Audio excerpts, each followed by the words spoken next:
Hello everyone, welcome to Spotlight by BuzzInContent.com. I'm Nivedita, and today we have with us Mr. Mohd Salman. He is an interior designer, influencer, and he has two very amazing ventures. And could you tell us a bit more about yourself, sir? Yeah, thank you so much for the introduction and also inviting me here for this interview. Yes, I'm Salman. I'm an architect and an interior designer, and I'm into this business for the last 6 years. And we have two firms, one in Chennai, the name of Tint, Tone, and Shade. Another one is in Hyderabad, in the name of Infinity and Beyond Interiors. And also, I've been doing content in Instagram and YouTube for about last 2 years. And I've been collaborating with brands, and also I'm being the front face for my own interior design firm. That sounds so good. So right off the bat, I just want to ask, can you share a little bit about your journey as a content creator, especially in the niche of, interior design, because it is something that people don't expect to see content creators in. So this is something that's unique. So I just wanted to know your journey. And can you just point out that one particular content or reel, if you remember, that propelled your digital presence or that blew your profile up? Yes.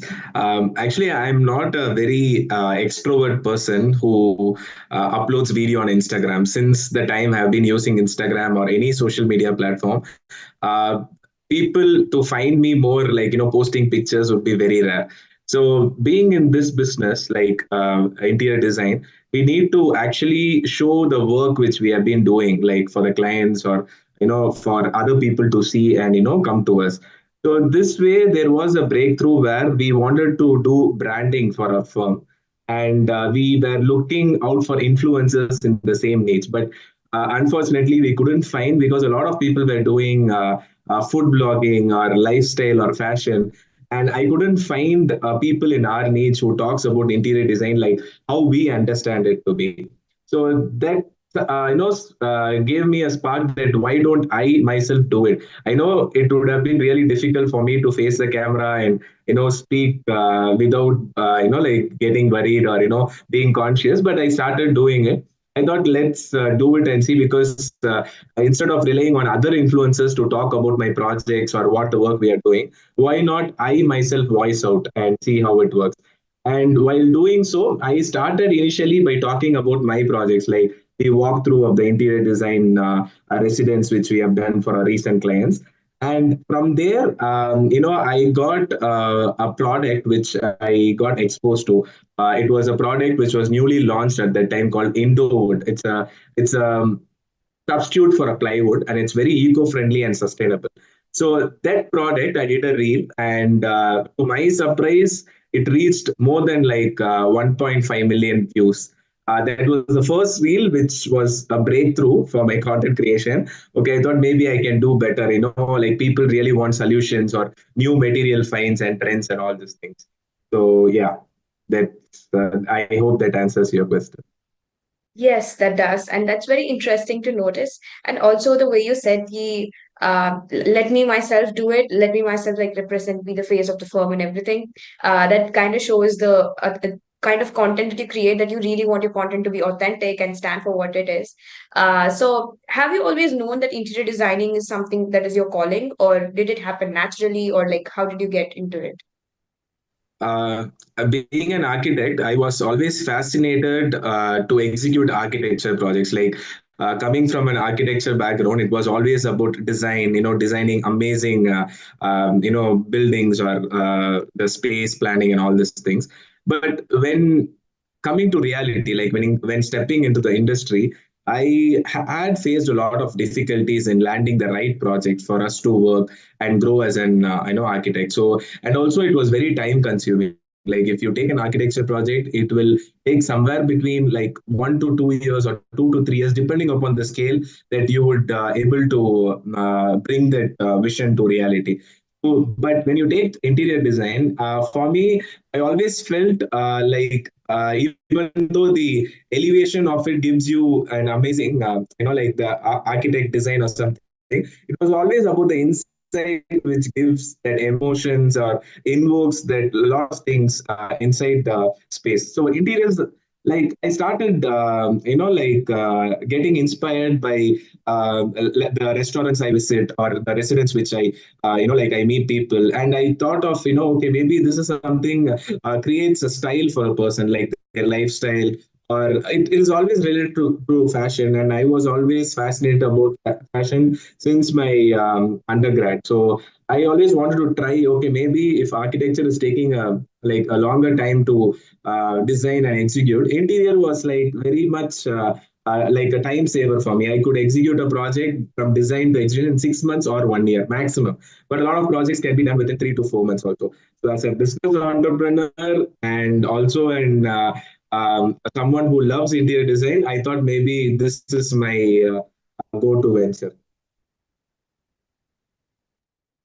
That sounds really sweet, and it comes from a very honest place when you said that you draw inspiration from the people around you, the places you visit. Yeah. It just shows that creativity is, everywhere. And that brings me to the next question, which is, social media is predominantly a place which is for shareable content, for entertainment, because people scroll through reels, they share memes and all that. So, how do you manage to keep your content entertaining as well as educative? Because a lot of your content is about how to keep this away or how to do this or these are tips for this, and so how do you manage to make it entertaining as well as educative? Okay, being an Instagram consumer myself, like in my boredom, I watch a lot of reels, right? I skip the ones which it's not entertaining to me, and people demand those kind of content, even if it's educational. Like if you want to tell something to people, if we are like having a structure where this is how you're going to say, and it is not entertaining or appealing, people just skip it, even how much ever valuable that content may be. So I thought, see, interior design can be even a fun way to, express it to people via social media. So what I did is I created my own concepts. Like, let's say there's a cooking show, and I used to watch a lot of cooking shows. Like when my mom, tuned into TV, and she used to consume a lot of those content. So I used to see this, like whenever they start the video, they'll be like, "Welcome to Sunday's cooking show," or in Tamil they say Sunday Samail. So I thought, okay, maybe to grab people's attention, like I know I'm going to give them a valuable content. So I started those series, and the series was all about testing different types of materials, and as you mentioned, how to get rid of insects or something which people are always facing in their home, and they don't know the solution to get rid of it. So that way, I thought, how can I infuse entertainment and also give solution to people? So that way, people start sharing it, and I receive a lot of comments like this line was really good. We thought it was a cooking show, but again, it turned out to be a solution for a remedy which we are already looking at. So yeah, that is how I know I see it. That sounds so super fun. And like you said, Sunday Samuel, do you like use regional languages to garner regional audiences as well? Sometimes, like very rare. For me, what I thought is like in my needs, in interior design needs, I wanted my content to be, watched by all the people in India and outside India. So I started using English as a medium. But then and there, sometimes in being in Chennai, or if I'm collaborating with a brand, that too in Chennai, I use like one or two words to draw the audience. Like, okay, I can say Chennai, or I can say like one or two Tamil words, like depending on the Yeah, place like where I am. Chennai Makkale, and you Yeah, start with something Chennai like that. Makkale and Yeah. all that. So Yeah. that they can resonate with me. Well, okay, maybe this guy is from Chennai, so he is suggesting a product. Hmm. So something like that. Yeah. Yeah, hitting home. That's correct. Yeah. So I just wanted to ask, what are some of the things that you keep in mind since you mentioned brands? What are some of the things you keep in mind when you work with brands or you onboard brands or have partnership with brands? And does it affect your creative process at all? Like a brand wants it a certain way, you want it a certain way. So how do you go about it? Actually, yeah, the challenge is there, but I always tell them, for me, it has to be a win-win for both of us. I need to create a content that is actually consumable by my audience, who is looking for that particular product, how it can help them in their day-to-day lives. And also for the brand, I tell them, give me like my freedom where I would be able to infuse all the things that people require to watch in there, because they're spending their valuable 60 seconds nowadays. I don't know whether people are watching long videos, but that 60 seconds is precious for them, and I have to create a concept which is giving them solution and also the insights of the product.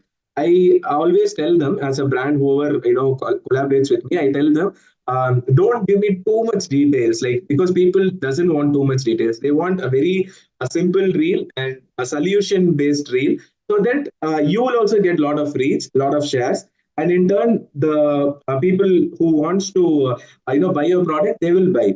But I even now I face some of the brands, not all brands. Now brands have started understanding influencers. They are giving freedom, but there are some brands where they want exactly these words to be used and these terms to be used. And I honestly tell them, if I use it, it won't perform, it won't reach.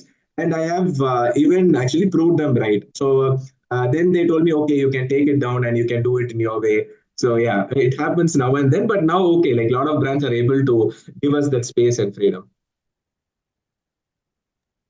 That's so true. I think gradually that awareness has gotten there. I also want to know, there is a lot of rise in consumption of content of short form content like Instagram Reels, YouTube Shorts, over a lot of like OTT, or like television has become like, I wouldn't say age old, but the consumption of Gen Z is more towards short form content. So, what True. kind of trends do you see in influencer marketing, and what kind of changes would you think would come across in your own story as a content creator, and what do you think content creators need to focus more on now that this trend has come? Okay, being a business owner, I would definitely encourage a lot of entrepreneurs to do content on social media, be it Instagram, YouTube Shorts, or YouTube long format. See, content is something which is not about being in trend.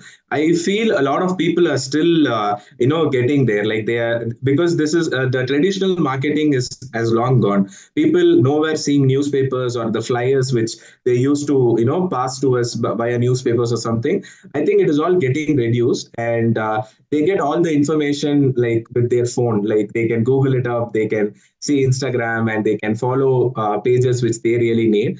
So I always feel still there is a long way to go in the social media niche, and I believe YouTube pays content creators for their time and their content if it's a good amount of subscribers and the views they get.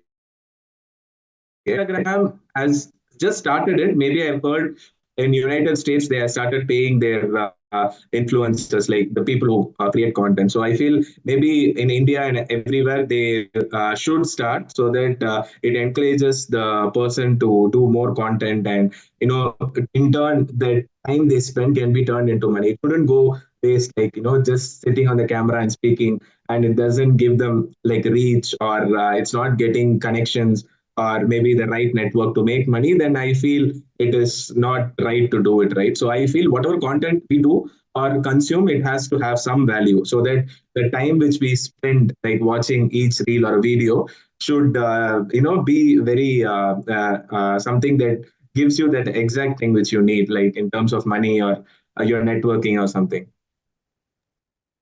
Yeah, that sounds really innovative.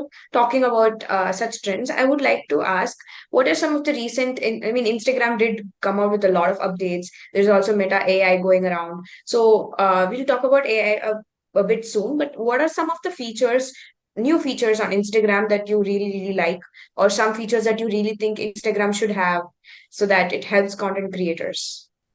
Okay, I really like insights which Instagram provides me, because I'm able to understand like this particular content is able to reach this much of audience, and which states or countries my content is actually really performing. And accordingly, I'm able to change, like, okay, maybe this is the number of shares I'm getting for this content, and this content has got a good number of shares, so that maybe people like these solution oriented content, or maybe they like these kind of outdoor shoots. So they sometimes I have done videos like indoors, like recording in a studio or something, but they didn't perform well. So I found out that maybe my audience like me to go out and shoot in different locations. So that those videos are going really well. So I used to see the dashboard, the insights, like how many people are able to see my content, what is the reach, and all these things I love about Instagram, which I don't see often in other platforms. Like now YouTube also does it, but maybe there is like other platforms like Josh or something and all. I don't do that, but Instagram and YouTube, yes, I really value their insights which they give. But if you ask me about the updates, the recent updates, I would say nowadays I'm able to see insights of stories also. Like people, I thought stories people might not notice, but I feel people really want to see how your day-to-day life is, like starting from a day, where you are traveling, whom you are meeting. So I think they actually enjoy those things also. I get a lot of views to my stories. So I thought, okay, maybe this is the right time I should engage with my audience. Like I can ask a poll question and they tell me what is the next video I should be doing. So these kind of features I really enjoy in Instagram. It's about how much you can interact with your followers. So yeah. That sounds really awesome. I mean, insights are something that's really, really useful for content creators and brands alike. Talking a bit about AI, I would like to ask, as a content creator, what are some of the opportunities you see in AI, and what are some of the threats, if I may say, you see through AI? Yeah, so actually, when AI got launched, people had a fear that it might replace them, and maybe people like content writers or video editors, they all felt like AI will overtake them. But I feel it's actually not true. AI is just a tool. Like I consider them as a tool, and I use them. Like, see, AI exists because I am the one who is giving the direction or what exactly I need, because it's my brain which is something I use the tool to execute certain things. So I don't see AI as a threat, but I see threat where people themselves believe that AI will replace us soon. That is the threat. Like you can't assume or believe yourself that it might overtake you soon, because it is you who are going to collaborate with it at work, maybe to get your work done. Let's say it's taking 1 hour and you might get your work done within 10 minutes or 5 minutes. That is good, right? Like you'll be able to do a lot of other works. So I see AI like that, and some of the things which I really love about AI is, see, we don't know all the regional languages, right? We consume content in different languages. So if I get inspired by content and I don't understand the language behind it, AI actually translates it to me within no time. Before, you had to actually maybe find a friend, or maybe in a different city, or someone who need to, you have to reach out to. It's time consuming. You need to ask what exactly they are saying and all this thing. But with AI, a lot of things has been really useful. Like you just have to see it as a tool and use it in your day-to-day lives. But don't overdo it, or don't consider that it will, like completely take over your work, or you don't have to do nothing. That is not right. Like even people think I could use ChatGPT all day, get my content ready. But even ChatGPT needs your prompts, needs your understanding, like what you are expecting out of. You need to type it, like all the things which you need. Maybe you can fix your grammatical errors. You can, do those things, but you can't depend completely on AI. That's what I feel. That's true. And then talking a bit more, I just want you to like kind of brief about your two ventures. And I'm just kind of curious because you have a lot of followers on Instagram. Was there any particular reason that you decided to have your two ventures as two separate accounts and not, load up on the followers that you already have in your personal account?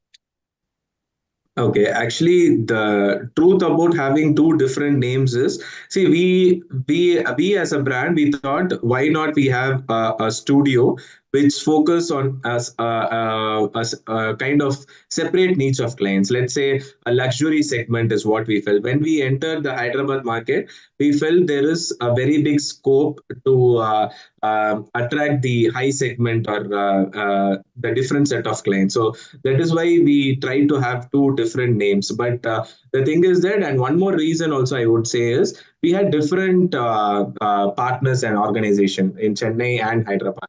So now we are actually merging both. Maybe soon you will see Tintone and Shade name in Hyderabad as well. So now we are merging it. So that is happening. So that is the reason. Nothing particular that I need to have a different name here, different name there. It was all about these things. That sounds really, really awesome. And what are some of the rule of thumbs that you have as an interior designer?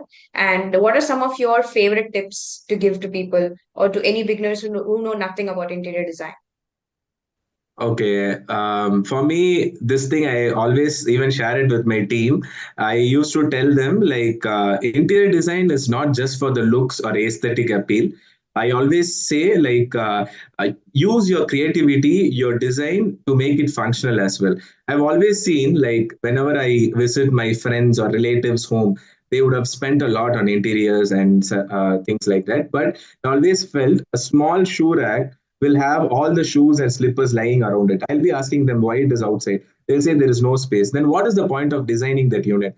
So I always tell my fellow designers, my teammates that no matter whatever unit you design, be it a small rack or anything, first understand the client's lifestyle, like what is their use, how they are going to use it functionally. Because there is no point like you are designing a wardrobe and they are putting all the clothes in a different way, saying that see design wise it looks really good from outside, but inside if it's not functional, then I don't think it has served the purpose. So I feel this is something which I would request all the designers to focus it. It's not just the beauty outside. You need to make sure why a particular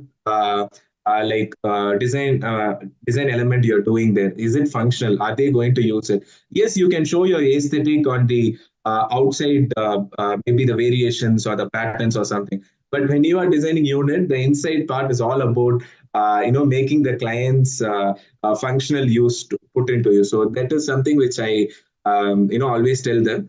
And one more thing is, as much as possible, do a clutter free design. Like don't need to do too much in a space. Just make sure something, a small furniture with a good back wallpaper or something serves the purpose. You don't have to always go for like heavy panels or something to show that how much you can do it, as a design feature. So this is one thing. And I also feel like if someone has like no idea about interior design, I would ask them to go for minimalistic approach. Like minimalism is always good. Like they don't feel that I could have done this, I could have done that, something. They have the option of doing it maybe in a later stage. So I would say go for a minimalistic approach.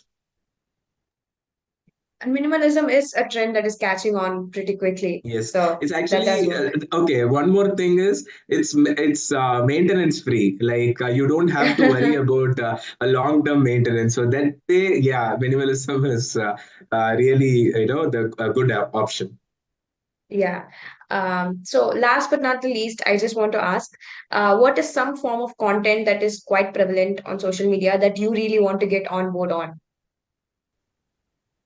I enjoy this videos which is related to like two people getting onto some kind of games, be it in a different content, like it's a food blogging content or it's an interior design. They Mhm. actually debate about it. They like which material is really good, this one or this one. Like I'll tell you this might not work well with water thing, this might work with water seepages or something. And they actually show they light it up and see the fire resistance out of it. So I enjoy those kind of content. And also when it comes to, like you said, if you are asking about other segments, they do this food competitions, like in 1 minute, like if you can finish this or Yeah. something like that. Those things are fun. And whenever I consume a content, I feel how I can relate to it, the content which I am doing. So yeah, these kind of things and trends is something I'm looking at. That sounds wonderful. And it has been so amazing talking to you. It has been a new experience for me because I've never known interior design could be a niche and content creators are also existing and in that particular niche. And it's really inspirational, the work you do. And yeah, thank you so much for coming on Thank you. Spotlight. Thank you Thank so you for much giving for, us your yeah. valuable time. Thank you so much for inviting me. And yes, I really enjoyed the questions which was put out to me, and maybe I could recollect a lot of things which I didn't share it with the previous people. So it was fun. Thank you so much. Thank you. Thank you everyone Thanks for a lot. watching Spotlight. Stay tuned Thank for more you. Thank you, episodes. Nivedita. Thank you. Thank you.